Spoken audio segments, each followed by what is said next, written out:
You need to change this so you're more comfortable with pricing. That's my salary right now. Yeah, that'd be life-changing income. Yeah. I think I would recommend go through HTC because I see the hesitation of you closing. Yes. You need to know how to close, man.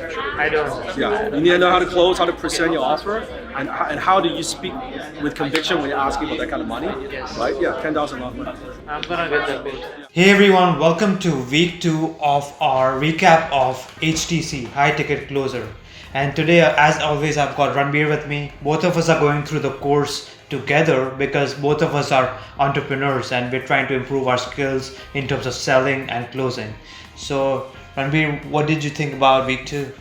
I think week 2 is it was still a lot of mindset stuff, but I think it's really good that he's laying down that foundation because, you know, as with everything for us, it's like without the right thinking, nothing is gonna work. So I think it's good. There's a lot of good stuff that was in week 2. So For sure.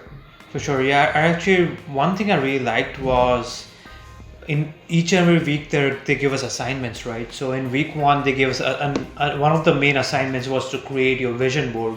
But in week 2 they went over some of the common mistakes that people make for the vision board, and then I actually went back and corrected my vision board because a lot of people, they put things that they don't want on the vision board, like if they want to get debt free, and it's basically like what you focus on is what you get, right? So let's say you want to buy a certain car, you may have noticed that once you see that car everywhere, right? Yeah. It's not just because that's for whatever reason people start buying that car, but it's just that your focus goes on that immediately, right? So you can use the exact same vision, like what you have on your vision board, to attract and actually identify these opportunities when they come to you. And that's definitely been my experience, because if I didn't have that vision, then I would have never even identified those opportunities or even taken action towards them. absolutely, yeah. And so we in our fitness business, one of the first things we talk about with clients is the RAS. Have you heard of that? Is it the let me think. I know it's activation system. What's the first one? That's good. It's reticulator activating system. Gotcha. But yeah, I mean, that's super important to recognize. Then you can kind of become, a little distant rather than being super emotional, which just leads to frustration. It's like, if you understand how the brain, the physical structures actually work, then you can use that to your advantage, such as like you're talking about. It's like when you buy a blue Jetta, all of a sudden you see a blue Jetta anywhere. There's a reason why that's happening, right? But yeah, so I think that vision board thing was really good because I mean I used to do that too. I might just pull up one of my old vision boards and see like the errors that you make. And I think one thing that he really mentioned was important was that you put up this stuff on your vision board because you think you want it, but then when you look at it, it actually makes you feel bad. So then that's counterproductive. So what you're attracting and creating in your life is more of those bad feelings. Right. Perhaps the two biggest things I learned is, one, people put things that are completely out of reach for them right now. And while there's nothing wrong with like dreaming big, when you put something that's completely out of reach, subconsciously you know that there's no way you're gonna be able to achieve it. And instead of putting the next step in front of you, like the example that they gave is everyone wants to drive like a Lamborghini, but then right now they're driving like a beat up old car. Why not put something like a better car, maybe like a Mercedes, a Tesla or something? And that's like the next step that is achievable for you. And then of course you can keep updating your vision board. So my goal, for example, on this YouTube channel is I want to hit 100,000 subscribers, but I'm not even at 1,000 subscribers right now. So my next step is 1,000 subscribers. When I reach those 1,000 subscribers, my next vision is gonna be 10,000. So that's versus just being like 1 million subscribers, and you look at that number and you're just like, you just feel shitty because it seems so far away. Yeah, and then when you don't take action, first of all, you're gonna procrastinate because it's so overwhelming, right? And then when you don't take action, you just blame like, oh, maybe those goals are too big for me anyway. Yeah. And or people who achieve those goals are like rich people are greedy, and you start blaming stuff on other external circumstances instead of focusing on what's under your control, and then setting goals that you can do every day to achieve those smaller goals. And the other great thing I learned was when you achieve goals, like no matter how small they are, it builds up momentum. Yeah. And because then you get the confidence that I can achieve this. So what's the next step, right? So I'll give you an example in my life. I used to make content on this very channel, mainly focusing on fitness, and because I've lost like over 125 pounds, but I never focused on losing 125 pounds, even though I knew that I have to lose so much weight. I always focused on my weekly goal. So I broke it down. I'm like, I want to lose 100 pounds and I want to lose it in a year. But so if you break it down, it's about 2 pounds a week. Yeah. So I always focused on what's going to help me get to that 2 pounds every single week. And if you do the math, it breaks down to about 1,000 calorie deficit every single day, which is 7,000 calories a week. And then 7,000 times, how many? 52, yeah. So, and that's exactly how I was able to lose this weight. Whereas most people are like, I want to lose whatever 20 pounds. That's still a very big number instead of just losing your first 2 pounds. Yeah. And I've heard this from so many people. Like I was even talking to Evan Carmichael a few months ago, and he calls it the 2%. Yeah. Get the 2% out of the way. Yeah. So for me, that's perfect. 2 pounds, 2%. So what's your experience been like when it comes to these kind of things? I agree. And when it comes to, everybody kind of has their own areas where they're good at certain things, and then they don't apply the same principles in other areas. So like you, for fitness, that's been easy for me. I have infinite patience. I show up, and I understand it's going to take time, and I'm not worried about, I need to hit a 550 pound deadlift. I'm just, what's on the plate today? I'm going to do that. Right. But when it comes to business, this is something that I've struggled with for a long time. I would think of like, okay, we want to make X amount of dollars in revenue, and it seems so far away. Versus, what I think that's a really good thing. I never even thought of that. What's the 2% of that? Because that can happen today. Like I can literally make one sale today, and I'll hit 1% or 2%, and so then you can celebrate and you can feel good. But having the vision board kind of be, I don't want to say it's like, make it realistic and dumb down your goals, but I think the key should be, it should make you feel good and like without any bias. So like, I was looking at one of my old ones, and on here is like, so I have a Lamborghini. I don't even know what that is. Is that a Ferrari or a Lamborghini? It's a Lamborghini. Yeah. Lamborghini. See, like, I don't even know what that is, and nor do I really want it, but it symbolized something to me. And so, like, when I look at that, I don't feel anything. I probably feel a little bit bad because I'm like, like, it doesn't inspire, like, that's really dope. Like, I want that. So, so then I also have a Tesla in there, and I know what the Tesla costs. I know I can buy it right now if I wanted to. And then imagining driving the Tesla makes me feel good. Yeah. Right. So that would be something that I would put. Sure. And then, I have a picture of Ari Gold on here, smiling. And now that I kind of think about it, it's like, what does that even mean? What am I trying to say with that? So I think that's really good where, he was talking about being very clear on why you're putting what you're putting on the vision board. And to me, I think it has to you have to have a feeling of something has to feel good from looking at it. And then it's going to be way more valuable because if what you're looking at makes you feel shitty, then it's like, right. Yeah. And so like I have Jason Statham, I have Sylvester Stallone, and I'm like that automatically. I'm like, okay, I know what that makes me feel like. I want to be jacked. I want to be strong. And so for me, that's a good picture. Plus both of them are actors. So I'm an actor as well, so I want to be there. So that like is very specific to me, you know.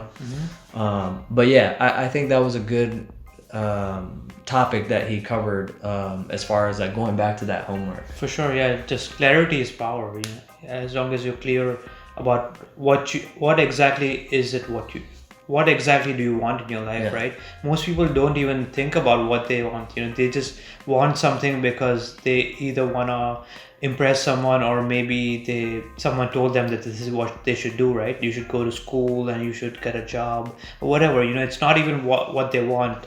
You know, what kind of friends do you want? What kind of lifestyle do you want? What kind of values? Or even how much money is going to be, like, let's say you do know the things that you want, and like he had an example of somebody who put $20 billion. Yeah. And he just kind of was like, that's silly. Yeah. Because the things that you say you want, and the guy had a truck in there. Yeah. It's like, you don't need $20 billion to go get that truck. So there's like a lot of dissonance, you know, from looking at that. Yeah, for sure. Let's go over the top 3 things we each learned. So, you know, we can do like alternate. So I'll go with my first point. Yeah. So my first point that I learned is selling high ticket is actually better than selling low ticket. Yeah. Meaning it's better to sell a premium product than to sell a product that's like a commodity, because then you're just competing on price. Yep. And then at that price, you can't even, first of all, you can't provide your best service to your customer. Like you can be like McDonald's and sell a $1 menu, but then even would you actually feel good selling a $1 burger where you know you're just trying to cut costs as much as possible just so that you can have something that resembles a burger, right? Yeah, well, and he made a good point about that. He said, you know, he has a low ticket offer now, his $50 thing, but he says he can afford to do that now. You know, because of his high ticket, because that allowed him to do that. So high ticket is an enabler for you to not just make more income, but also provide your best service and serve more people. So if you're concerned about, you know, if I charge more, I'm greedy, that it's usually the opposite, because when you have the resources, you can actually provide your best service, so you can actually help people. And I want to know, in your case, you know, because you coach people, you're not trying to be the cheapest trainer out there, right? No. So, and if you charge your clients enough, you can actually, there's no, first of all, you don't resent them just because, you know, you don't feel like I'm not charging them enough, and you can actually provide them your best service if you're charging them the right amount. Yeah, well, I mean, so we've gone from, you know, we started with charging like $100, and then, you know, for nutrition like $60. Number one, the people didn't really care. Number two, like it didn't, whatever the amount is, like that's how much attention it's going to draw from you, right? Everybody has a $30 membership to 24-hour fitness. That's why they don't go, because it's nothing for them to draw their attention to. Sure. So my first thing was the same as yours, which I just highlighted like the 5 things he mentioned as far as like how undercharging seriously harms your business. And so, you know, number one, it leads to a lousy customer experience because you're not going to pay attention to it because it's so low, right? Because you're not going to be able to pay your bills, right? For sure. The second part was then the client gets minimum results because it takes time to build results and you got to actually do the work. The third thing was clients don't respect and they don't value you. Like they're not going to show up. They're not going to do the work. Like we've experienced that. We've said, okay, well, let's charge, you know, $100, and those people don't show up. They don't do any work, right? And you think you're trying to help them. For sure. And just even if you take the example of this exact course, right? Because I've invested in this course, I'm paying attention to this. I'm doing my homework and I'm doing this recap so I can share my experience with you, but also we can internalize and learn better. If I was just watching Dan Locke's YouTube videos, which are great, by the way, there's no way I would have done this, taking notes, talked about it, because you don't do that. You just watch a YouTube video, but there's no investment. You know, there's no skin in the game. And it's the same thing with your customers. And the great thing that I learned was when customers they pay attention. That's true, but then they also seek value. they're like, I've paid this much. I How can gotta I get get the something most out of value it. out of it? Yeah. You know, if you go to McDonald's to eat a burger, you're not actually expecting much value out of it, right? Which I go to McDonald's every day, but it's because it fits perfectly in my macros. So That's But what you're right. Like you're not expecting like. Yeah, I mean, if you go to like the best steakhouse or whatever, then you expect value, but you get more satisfaction out of it, right? Yeah. Even though you do it like once in a while, it's just Yeah. more valuable to you. And I feel like even though a lot of these expensive places, they might not actually offer the best food, you know, you can like, let's say if you want to eat like street food, right? You probably get better street food, tasting food, but then because you paid so much, you then you feel like you got some value out of it, and Yeah, then your perceived value or Perceived enjoyment goes up for sure. And you know that happens in everything. And I just kind of noticed like in the world of like people trying to be successful and stuff, and you know, getting coaching is valuable, but it's the people who are generally, it's the people who are paying more and investing more that get the most results. Definitely in training, like there's a very small amount of people who don't invest anything or very little, and then they follow through. Like I'm not gonna say like there's not people like that, because I get messages all the time of like, hey, I've been following your stuff, blah blah blah, and I lost 15 pounds. But you know, it's like the person who's like, no, I want this and I will pay for it, they're gonna get something way deeper and way different than, you know, than the free person, right? So yeah, and they're definitely gonna value it more, and it's also, since they spent money on it and they built that relationship through spending that money, this is gonna be like their whole life is gonna be different. They're never gonna go back because they went through a transformation. And a big part of that transformation was the financial, you know, commitment they made. Right, 100%, yeah. The second point I would say is what I learned was people, they just because they think that they wouldn't pay for something, they also assume that no one else would pay premium for anything, right? And they gave some absurd examples, like there's something called cat poo coffee. Yeah. And it costs Tried like it. You have? Yeah. Al brought it to me actually from Philippines or something. Wow. So I'm like, you know, I would never pay for a cat poop coffee. Not to mention that it costs what, thousands of dollars or something. It costs a lot of money, yeah. But just because I don't think I'm gonna pay for it doesn't mean that there's no one in the world. You know, people buy premium products. You know, people buy branded clothes. You know, expensive cars. So just because you don't think that, you know, you would never buy like a, I don't know, like a Gucci jacket or something, doesn't mean there's not an entire market of people who are gonna buy. Yeah. So obviously Gucci is a very successful company, so somebody's buying it. Yeah. You know. So I guess what he's trying to say is don't reject yourself. You know, don't limit yourself just because you feel like you wouldn't buy something, and then when you have that kind of mindset, you don't think that what you're selling is worth it, and then if you reject yourself, your client's gonna reject you as well. Yeah. You know, the same client who's ready to spend money will buy stuff from someone who's like very convinced versus you who's not really convinced, right? Because you're actually gonna talk the client out of the sale. Yeah. Because you're like you'll speak in a way that's not convincing because you're not convinced. Yeah. So that was a major thing, so don't impose your thoughts and your limiting beliefs on other people. Yeah. Yeah, I totally agree with that. And my second thing was when he gave the example of the bodybuilder. So they did research from Stanford and MIT where the bodybuilders were given the same supplement drink or whatever, and one group was given it with a discount and the other was like a premium price. And the discount group said it wasn't effective. Yeah. Where it's the same thing, the other group said it was extremely effective. Yeah. And so, you know, it kind of just echoes that same idea, but, you know, I just, it's like so powerful knowing and understanding this, you know, because this, when it goes back to fitness, as always, like the information is available for free, right? And I've given the information for free to people. Those free people, they don't do anything with it.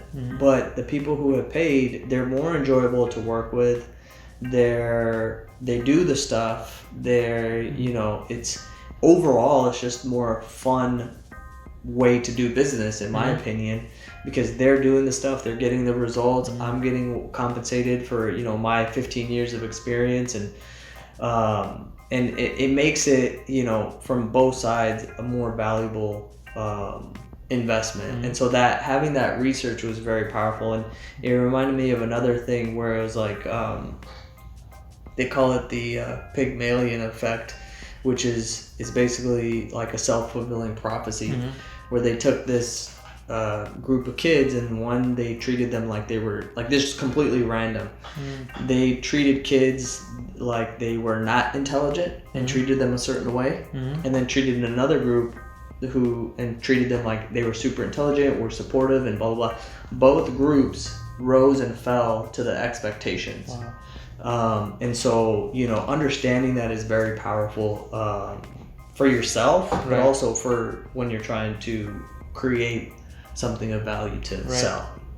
Right, and I feel like the reason why he's going so deep into the mindset for the first 2 weeks is he talks about the internal game, because if you can't win your internal game, and I know when I talked to him, he told me the exact same thing, where he's like, you need to fix this before you, because he's like, closing, all of that can be taught, but the mindset is what separates the successful people versus the people who are not successful, right? Because and that brings me to my third point. He talks about the higher self and the lower self. Every single person, your higher self is your potential, whatever you want to achieve, and you have the potential to achieve. But when you go towards your potential, there's going to be another voice that's going to talk you out of it. So that's your lower self. And this is nothing new, because even if you go back thousands of years, it's like endless stories about this. You have your angel on one shoulder, you have a devil on one shoulder. So it's up to you who do you listen to most of the time. And it's like every single day we go against, it's a battle. Do you listen to your higher self or do you listen to your lower self?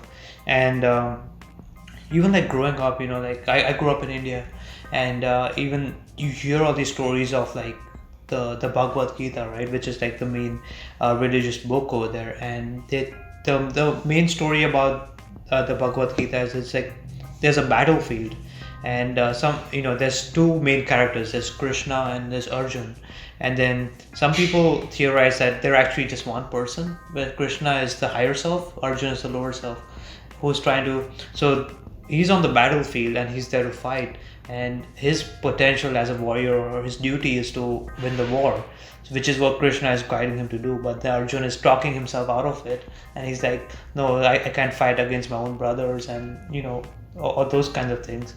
So you see these things in history. The truths are universal. I 100% agree, and that was my third thing as well, which for me it was about his such a huge emphasis on loving yourself.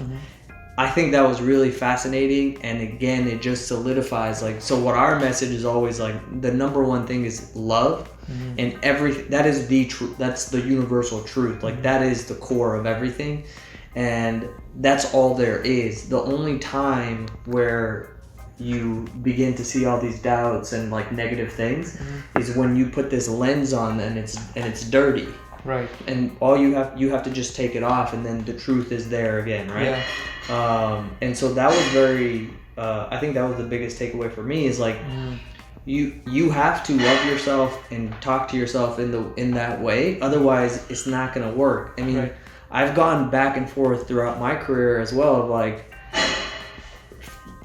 when the lower self is just going, and I'm trying to put on a front, I'm up here, but the lower voice is just or my lower self is just doing all this talking, and I'm listening and I'm believing it as if it's the truth,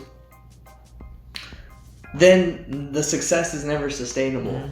And it's it almost feels like it's a fluke and it can't happen again.